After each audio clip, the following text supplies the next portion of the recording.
कुरुक्षेत्र की धूल अब थम गई थी, पर वह मिट्टी आज भी भींगी थी, रक्त से नहीं बल्कि टूटे स्वप्नों और अधूरी पीड़ाओं से। संध्या का सूरज अस्त हो रहा था, जैसे उसकी किरणें भी शोक में डूबी हों। पांडवों के शिविर में सन्नाटा पसरा था, पर उस मौन के भी बीच एक नाम हर हृदय में गूंज रहा था। वो जन्म, वो त्याग। हे देव, ये क्या करने? कुंती कांपते अधरों से बुदबुदाई। उसके सामने एक नवजात शिशु स्वर्ण कवच में लिपटा, आंखें बंद किए, मानो स्वर्ग से उतरा कोई तपस्वी। कुंती के हाथ कांप रहे थे, हृदय फट रहा था। मैं तुझे पाल नहीं सकती, समाज मुझे जला देगा। उसकी आंखों से अश्रुधारा बह निकली और साथ ही बह गई एक मां की ममता।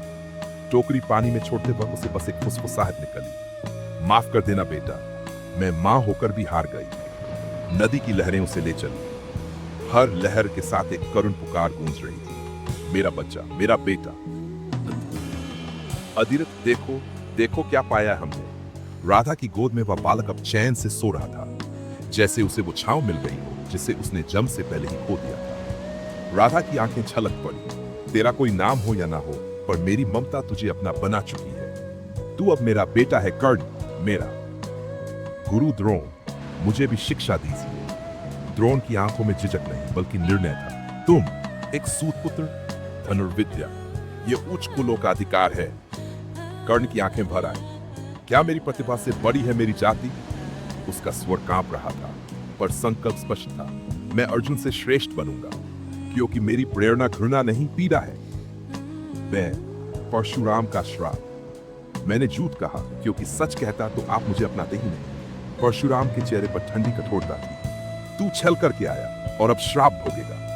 कर्ण के अंदर कुछ टूट गया। उसने सिर झुका लिया, पर आंखें आसमान की ओर थी। हे सूर्यदेव, क्या मेरा हर सत्य किसी झूठ के नीचे दबेगा? सभा भरी थी, हर आंख कौशल देखना चाहती थी। कर्ण ने धनुष उठाया, तभी एक स्वर गूंजा, रुको एक सूतपुत्र, मैं किसी नीच कुल के व्यक्ति से विवाह नहीं कर सकती। सभा में सन्नाटा छा गया, पर कर्ण की आत्मा में शोर मच गया। उसने धनुष धीरे से नीचे रखा। धन्य है ये सभा, जहां एक योद्धा के हाथ की ताकत नहीं, उसकी नस्ल देखी जाती है। दुर्योधन का मित्र कर्ण, तू मेरा मित्र है और रहेगा हमेशा।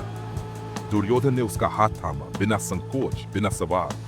कर्ण की आंखें भर आई। दुर्योधन, तूने मेरी औकात नहीं, मेरा आत्मबल दिखाया। मैं तेरा यूनी हूं जीवन भर। उसी दिन एक राजा नहीं बना, मैं तुम्हारी मां हूं। कुंती कांपती आवाज में बोली। कर्ण के पैर जैसे जमीन में गड़ गए। अब आज जब मैं युद्ध के मुहाने पर खड़ा हूं, मां, ये प्रेम क्यों नहीं तब आया जब मैं हर रात अकेले सोता था? कुंती रोती रही। कर्ण की आंखों से भी एक आंसू टपका। मैं जानता हूं मैं कौन हूं, लेकिन मैं वो बनूंगा जो मेरे साथ खड़ा रहा। मैं दुर्योधन का मित्र हूं और पांडवों का भाई बनकर मरूंगा। कर्ण का रथ कीचड़ में फंसा था। वो थका हुआ था, लेकिन हार नहीं मानी थी। उसने श्री कृष्ण से कहा, क्या मुझे धर्म के नाम पर थोड़ा न्याय मिलेगा? श्री कृष्ण की दृष्टि गंभीर थी। जब अभिमन्यु चक्रव्यूह में मारा जा रहा था, तब धर्म कहाँ था कर्ण? कर्ण मौन रहा, और वही मौन उसकी सबसे बड़ी चीख बन गया। अर्जुन का बाण चला, धड़ जमीन पर गिरा, पर आंखें खुली थी। मां, क्या अब आप मुझे अपनाएंगे? उसकी आत्मा, जब युधिष्ठिर को सच्चाई बताई गई, वे स्तब्ध रह गए। उनके हाथ कांप रहे थे जब उन्होंने अपना मुकुट उतारा। मैं उस भाई का हक कैसे लूं जो जीवन भर सिर्फ एक पहचान चाहता रहा, और हमने उसे सिर्फ सूतपुत्र कहा। कुंती दीपक के आगे रो रही थी। हर अश्रु में एक अपराध था, एक अधूरा प्रेम था। मेरा बेटा, तू सूर्य था और मैंने तुझे अंधेरे में छोड़ दिया। क्षमा कर दे बेटा। कर्ण चला गया, पर वो केवल शरीर से गया। उसकी आत्मा आज भी हर उस व्यक्ति के भीतर जीवित है, जिसे उसकी पहचान, उसका कुल, उसका नाम रोकना चाहता है। हर बार जब कोई प्रतिभा पीछे धकेली जाती है, कर्ण की आत्मा फुसफुसाती है, तू जात से नहीं,